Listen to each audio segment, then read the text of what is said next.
with Scott Allen. Hello, I am your host, Scott Allen, and this is Phronesis, Practical Wisdom for Leaders.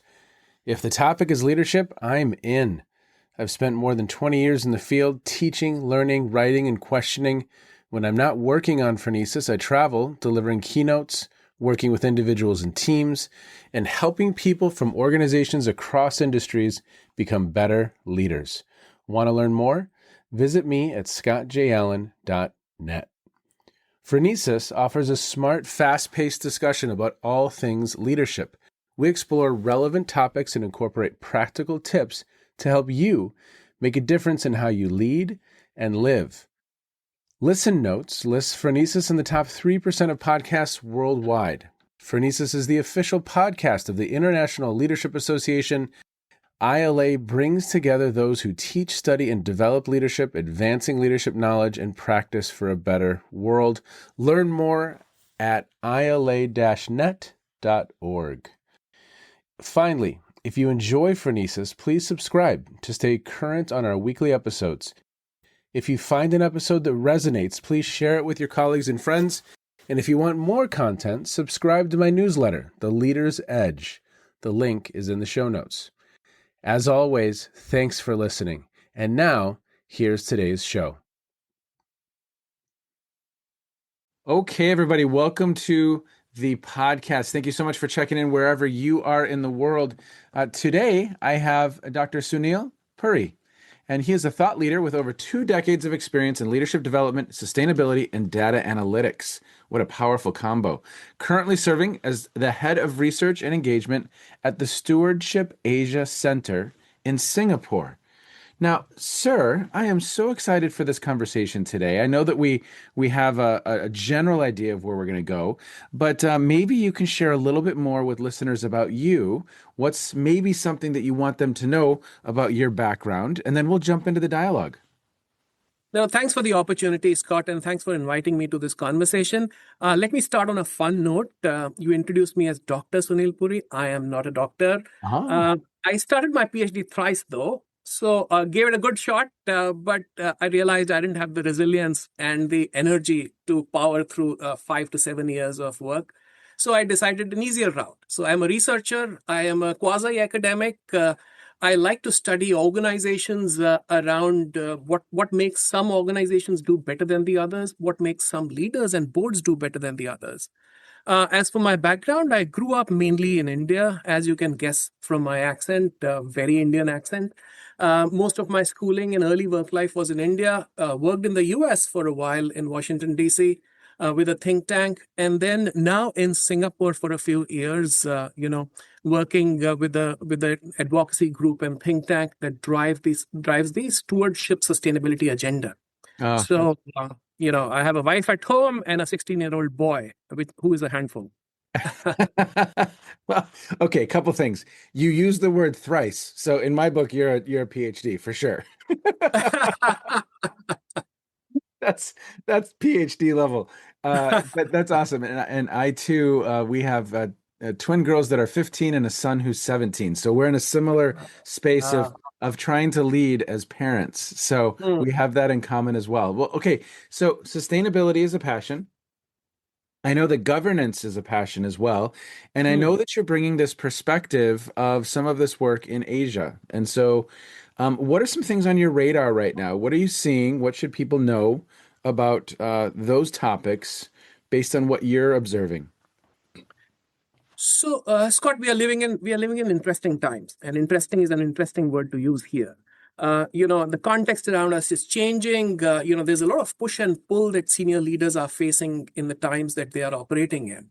And what I hear from CEOs and boards, I do a fair amount of work at the board level and at the C-suite level. What I'm hearing from them is that increasingly they are having to operate in the polarity zone, if you will. Yes. So most of their decisions are no longer either or, they're both and. Yep. So, things like, hey, I need to focus on technology, but I need to humanize that. I need to think about compassion and empathy as well with my employees. I need to focus on driving profitability. And I can tell you, Scott, CEOs are under huge pressure at this point to drive the profitability agenda. But as they do that, there is an equal pressure to think about, wellness, mental wellness, physical wellness of people who work with them. Because guess what? If they don't do that, Gen Zs are not taking it sitting down. They'll get quiet quitting. They'll get into, looking for other jobs and so on. And then I see this agenda around doing well by doing good. How can I generate profitability? How can I generate longevity of my business or whatever I'm working on, but do it in a way that is quote unquote sustainable, not only from an environment and society standpoint, but also from financial sustainability standpoint. Now, that's an agenda that is under pressure because of the global narrative, but CEOs tell me that that is top of their mind. Yeah.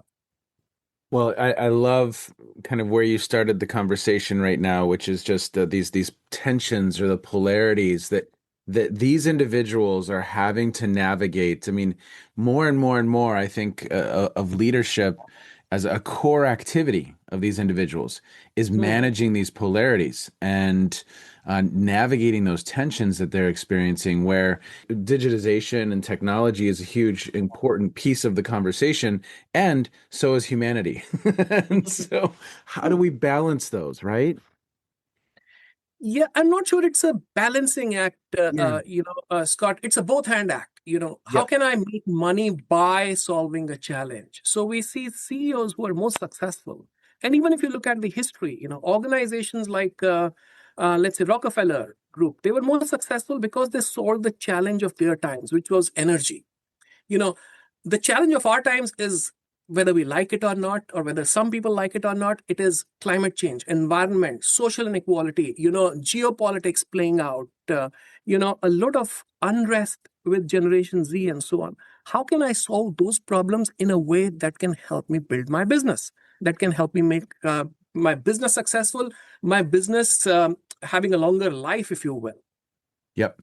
Well, and thank you for that. Yeah. So the both and the how do we achieve both or get closer to that space?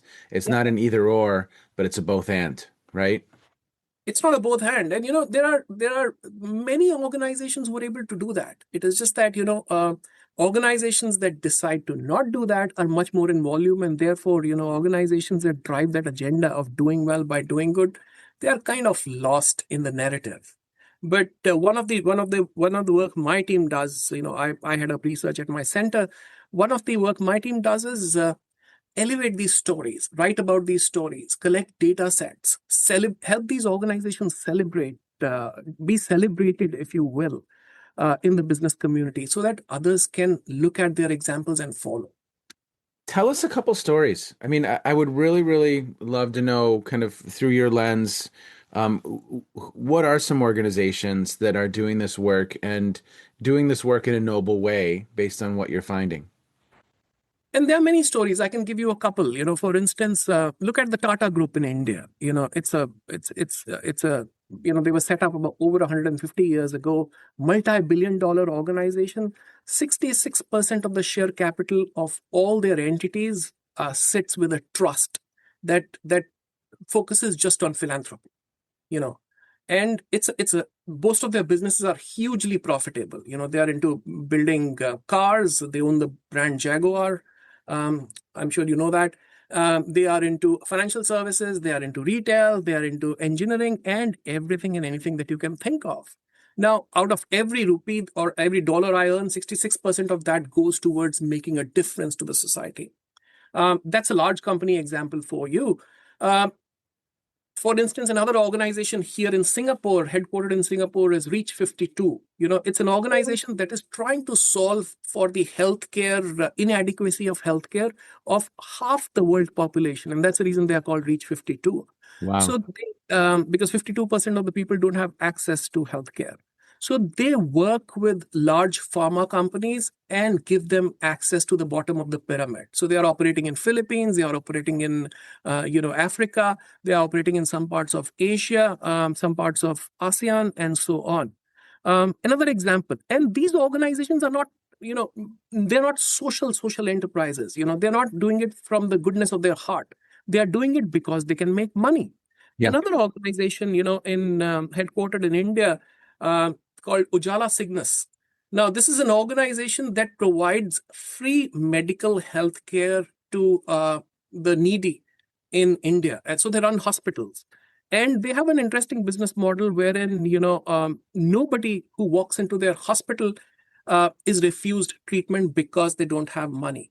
The government of India has kind of a scheme to help the bottom of the pyramid in the country, but because of poverty, because of illiteracy, people don't know about it.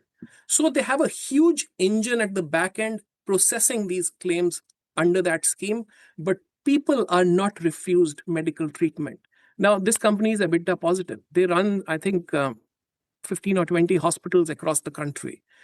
It's an EBITDA positive company. So they're not doing it out of the goodness of their heart. They are doing it because there is a business model that can drive profitability and solve the world's problems. And there are plenty of examples that we've documented over the past few years, both large cap and small cap. Wow. And so, I mean, I love the thinking of that, because I think at times our minds go to that either or so readily, it seems to me, as human beings. And that mind that can go to the both and, I think for me, it's a beautiful way of, I go to like a Patagonia, maybe. That might be another. Absolutely. Another example where we can, I think in your phrasing, do well by doing good. And so a wildly successful organization, but also, whether it's in the United States, the Black Friday proceeds go to the environment. I mean, we can be an organization or a B corporation that is obviously contributing to society as well. Absolutely. And their Don't Buy This Jacket campaign, I think a few years ago on a Black Friday sale day, is hugely popular.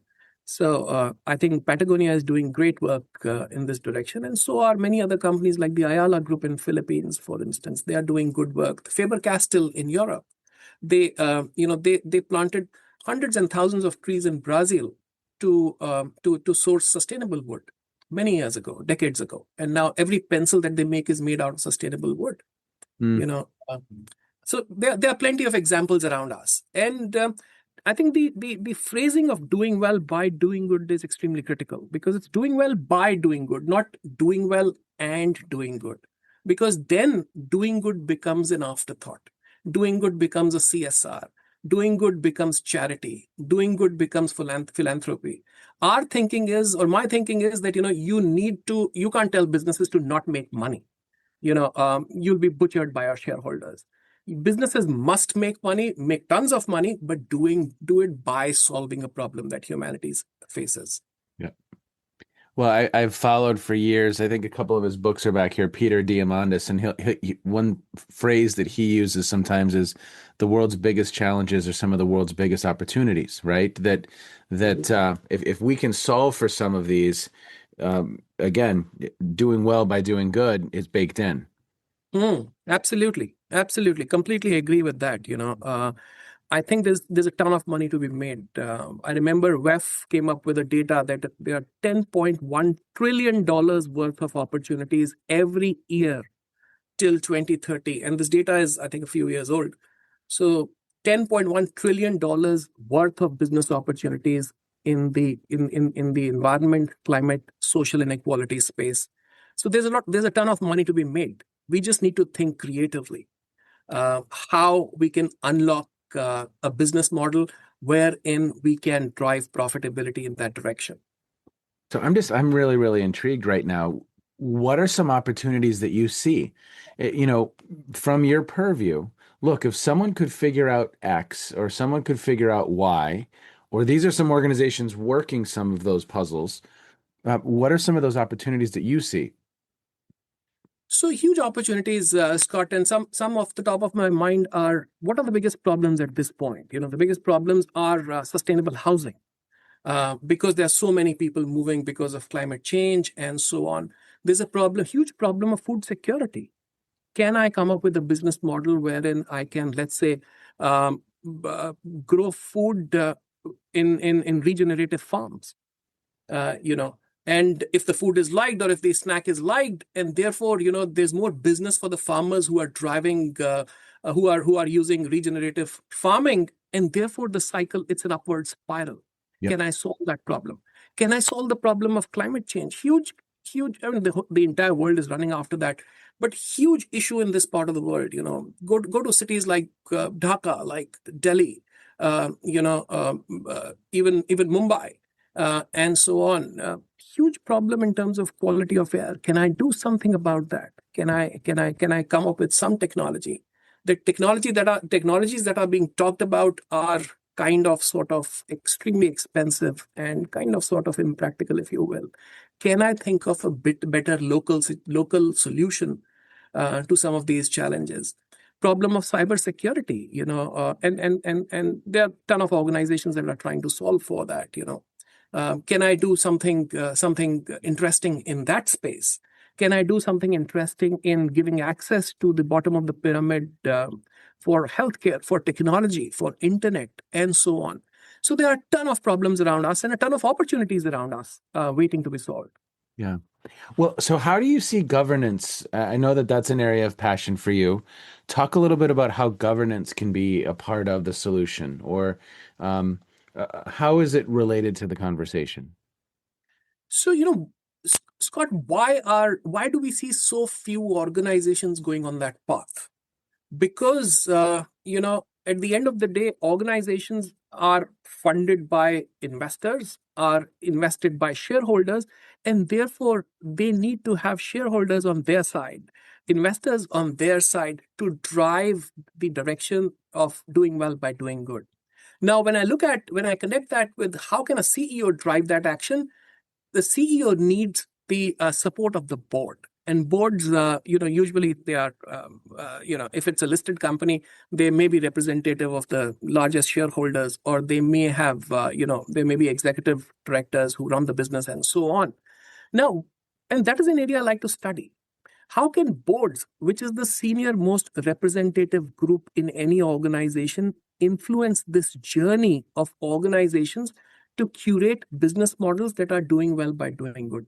Not only churning dollars for the shareholders, not only churning returns for the key investors, but can the boards intervene to drive that agenda? Now, they can do it in a couple of ways. They can do it by supporting a strategy of the organization that is in the doing well by doing good space, by supporting that vision, by hiring. One of the key jobs that a board does is hiring the right man or the right woman to run the organization. Can they be more deliberate in selecting people who are more driven by this doing well by doing good agenda? When they do capital allocation, can they keep aside funds to drive projects that are doing well by doing good, sustainability projects?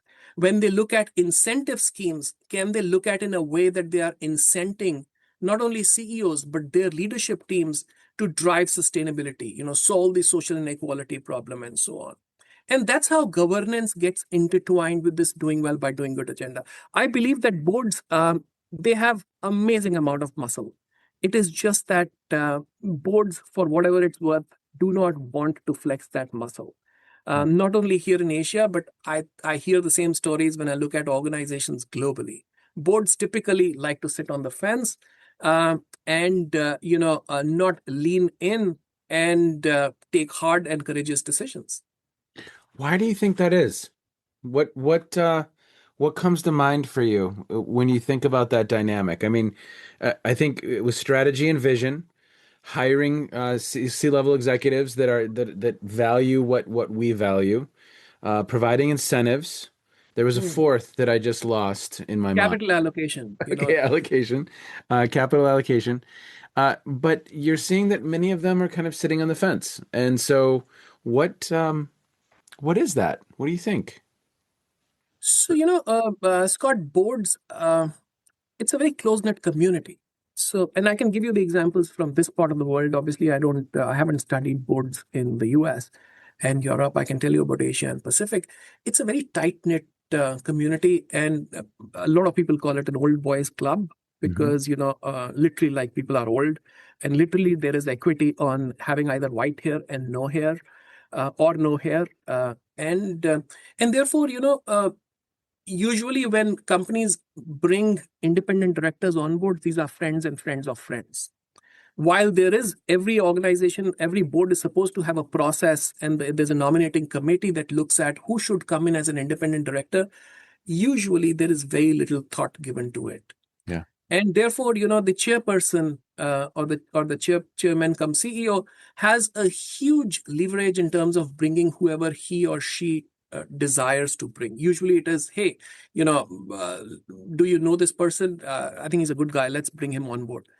Couple that with very little effort in evaluating the performance of the board, in evaluating the skills inventory of the board. And if you combine the two, this is a cocktail that is kind of sort of playing out, and this is a cocktail that is extremely dangerous. So you have a lot of old people, and I'm not young either, so it's strange that comes from me. You have a bunch of old people running businesses that are trying to solve the current day problems. And the other thing I see is that when you look at the diversity at the boards, and I'm not only talking about gender diversity, usually see it dominated by chartered accountants and lawyers. So we need a little more diversity. We need to open up the boards a little to multi-generations, because the problems we are trying to solve for are the problems of the current day. And also, we need boards who are slightly more risk-taking. And again, I need to put a caveat there that there are a ton of regulations and compliance requirements that the boards need to work in. The corporate governance codes in multiple jurisdictions are fairly tight. So while they have to walk the tightrope, they need to be a little more courageous, a little more open, a little more welcoming, and a little more inclusive in how they curate these boards. Yeah. Well, and they may not even have been exposed to the doing well by doing good mindset. Am I accurate in saying that? That maybe they were wildly successful in their own right, but maybe in their time of success, it wasn't necessarily a mindset that the both and mindset that drove their work. So their level of understanding about it may be limited, just even as a thing. Yeah, no, that's true. Interestingly, Scott, so we did a research last year where we collected data sets from 11 countries. We interviewed and surveyed about 700 board directors across Asia and Pacific, right from India, Pakistan, Sri Lanka, in South Asia, all the way to Australia, Japan, and New Zealand and Pacific, and Singapore, Malaysia in between, and a bunch of other countries in between. So when we asked them about their view on doing well by doing good, most of the board directors kind of concurred that, hey, no, this is obvious. We need to solve this challenge. We need to solve these problems and so on. But then what are you doing to solve that problem? We got very little on that agenda. So there's a lot of chatter that we see in media or otherwise around, hey, the boards need to make a difference. Organizations need to make a difference. While there's a lot of chatter, the problem is there is a lot of chatter, and chatter. So while there's a lot of talk, there's very little action. And then we try to identify how are boards spending time. So boards are spending bulk of their time in looking at historical financial data, looking at risk and compliance and audits, and looking at capital allocation. These, in my mind, are fundamental fiduciary supervisory responsibilities. They are not spending enough time on what I call in my research new frontier responsibilities, like let's talk about sustainability. Let's talk about leadership. Let's talk about culture. Let's talk about artificial intelligence. Let's talk about cybersecurity. So the boards are spending very little time. And when we ask them why, they tell us that they are under huge pressure from the shareholders to spend as much time as they can on compliance and fiduciary responsibilities. Nobody wants to get in trouble at the end of the day, right? Yeah, but it's also probably their comfort zone, I would imagine. Absolutely. Right? Yeah. Like that's what they know. Ideating in an industry that maybe they have less familiarity with. So it would seem to me, at least part of the conversation might be that that's home for them. True, that's home for them, and and that's been home for them for many years. And Yes. the funny part is that a lot of boards are not even open to learning, Yeah. because remember, these are people who are, my age plus 20 years. So, or your age plus 30 years. And these are people who have huge egos. They've been CEOs in the 80s or 90s.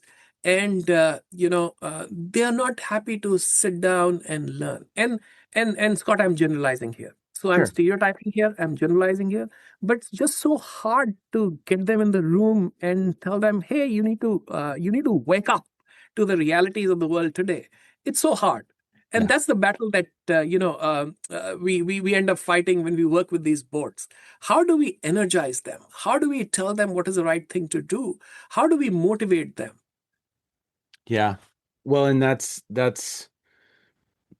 it would seem to me like the $1 million question is how do we influence them to make this a priority? How do we motivate? How do we inspire, mobilize? Mm. And and to your point, I think there's probably a lot of agreement that yeah, this is important. But then to your point, there's very, very little action. And how do we inspire that action? Any thoughts on that front? Have you any indicators, any wins that you can report when it comes to that conversation? Because that's at So the heart of leadership, right? That's the heart of leadership. that's the heart of leadership, and that's the puzzle that we are trying to solve for, Scott, here in Stewardship Asia Center. We are a small think tank set up by Temasek Holdings. Temasek is the kind of sovereign investment fund here in Singapore.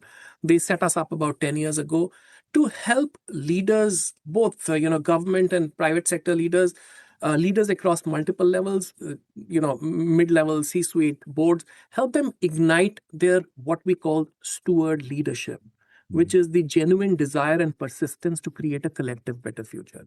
Yep. We believe that, incentives, taxes, they are necessary, but they are not sufficient to make the world a better place.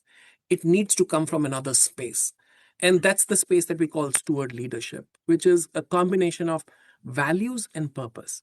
Now we need to work with these boards and C-suite executives and ignite some values such as long-term thinking. How can I think beyond quarters, quarter on quarter? Values such as ownership mentality. If somebody has to solve the sustainability problem, it is me as a board director, me as a CEO, my organization, my board, maybe my country. We can't look at global, global organizations to help us solve, or we can't just look at the governments to solve that problem of sustainability. We also need to be more open about what we call creative resilience, because we need to innovate, we need to create better business models, uh, and the fourth value is that of interdependence. How do I understand that, when I give more, I get more? And that's the model that a lot of large organizations that have been hugely successful known for. Setting up cities, setting up, opening schools, opening hospitals in their campus, so that, the employees are happy. Because when I give more, guess what? I get more. Yes. And the fifth value that we espouse is that of what we call ethical integrity. How do I do it in a way that not only ticks the boxes in terms of being above law, but being the right thing to do? Yeah. Ethics and integrity. So, boards that are able to get that are boards that do well. Now, if somebody was to ask me a formula around how to do that, I would say get the right chair. If you have the right chair who is motivated by doing well, by doing good, right chair who believes in long-term thinking, interdependence, ownership mentality, ethical integrity, and innovation, he or she will steer the board in the right direction. Now, and the problem is, it's a very close-knit community. So getting, and there are, and to be fair, there are some rock star chairs that I have interviewed or met in my research. And these are people who are trying to drive an action, trying Yep. to nudge their CEOs, even arm twist their CEOs to do well by doing good. Yeah. Last question, just because I want to dive a little bit deeper, but in creative resilience, would you talk a little bit about creative resilience? I like that phrasing. I've never heard that phrasing before, but how are you thinking about that? So, doing well by doing good is a very difficult journey, Scott, as you can imagine. If I'm a business leader, and I go to my board or I go to my shareholders and tell them, hey, I want to spend $1 billion solving the healthcare issue in my community, and a lot of these investors, a lot of these shareholders may not agree to that. So what we mean by creative resilience is, one, having the resilience to take those knocks, hear a no 200 times and still think about the agenda that you are pursuing. And we are add the word creative to that because we need to do it in an innovative way. Yep. Because if I go to my board and I go to my shareholders and tell them, hey, guess what? There is a business model tweak that we can make such that we can increase the shareholder returns by X% and also be known for being an organization that is solving an existential crisis.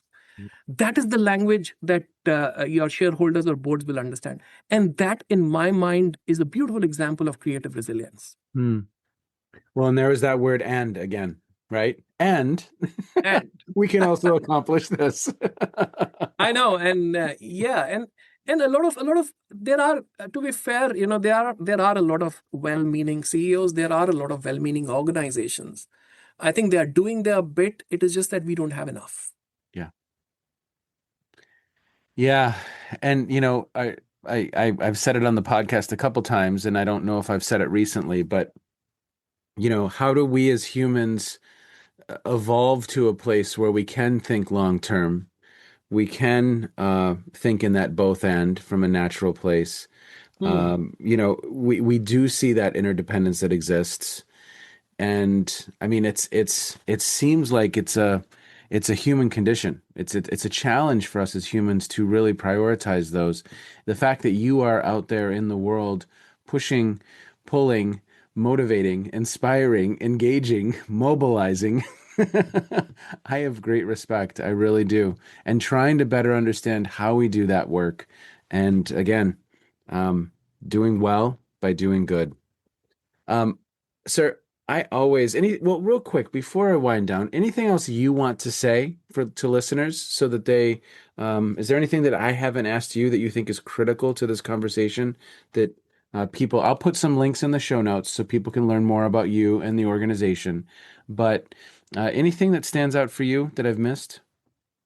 Obviously there's a lot, but yeah, I mean, obviously there's a lot. I would again re-emphasize on doing well and doing good versus doing well by doing good. Organizations that embrace doing well by doing good, where doing good is not an afterthought, are organizations that are able to drive profitability and be successful for a much longer period.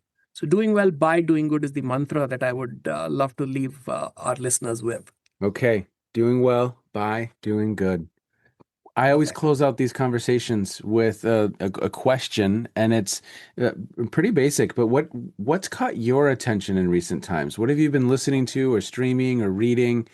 It might have something to do with what we've just discussed. It may have nothing to do with what we've just discussed, but what might listeners be interested in that's caught your attention? That's an interesting one. So if I think about the books on my bedside, Scott, as of now, one of the books I'm reading is so there's one book that I'm reading, and another book that is kind of, I read it on a loop. So I finish it and I read it again. I finish it and I read it again, and I've been doing that for a few years now. Wow. So the book that I'm reading now is called "Growing the Pie" by Alex Edmonds. So he talks about the philosophy that we were discussing about that, hey, the pie is much bigger. We just need to make sure that, we are trying to solve for a big problem and there's money to be made for everyone. It's a beautiful book. I would recommend you to read it if you have time. Growing the Pie, Alex Edmonds. And the book that I read on a loop, Scott, is called Autobiography of a Yogi. Have you heard of that book? I haven't, no. It's by Yogananda Paramahansa, and it's a fairly well-known book. A lot of CEOs, I remember reading Steve Jobs was a big fan of Yogananda Paramahansa, and so were a bunch of other CEOs. So it's called Autobiography of a Yogi. It talks about the need for inner journey for every individual.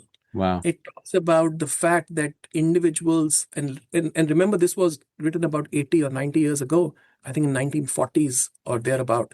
And what he talks about is the need for us to focus less on religion, more on spirituality, less on dogmas, more on our inner growth, our inner spiritual growth. So he talks about yoga, he talks about spirituality, he talks about the inner journey that he undertook as an ascetic or as a saint during his lifetime.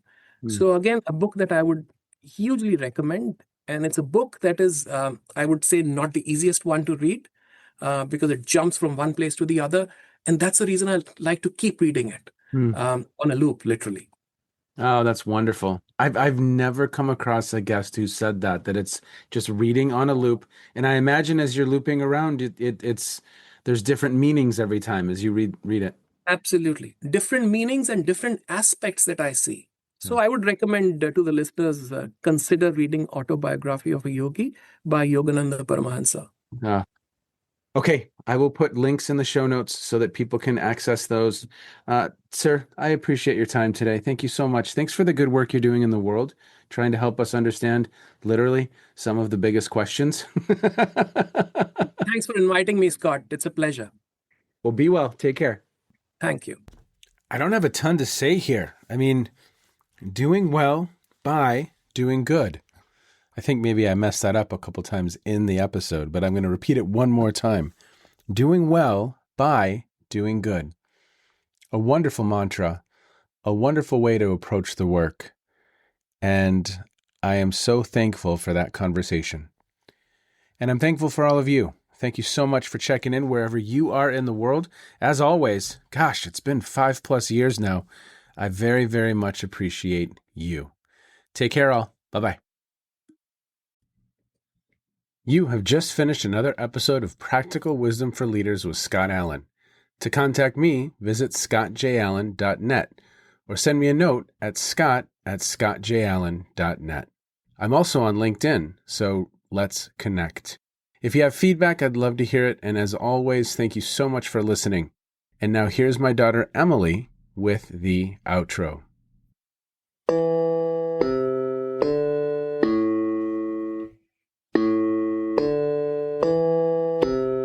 You've been listening to Phronesis, Practical Wisdom with Scott Allen.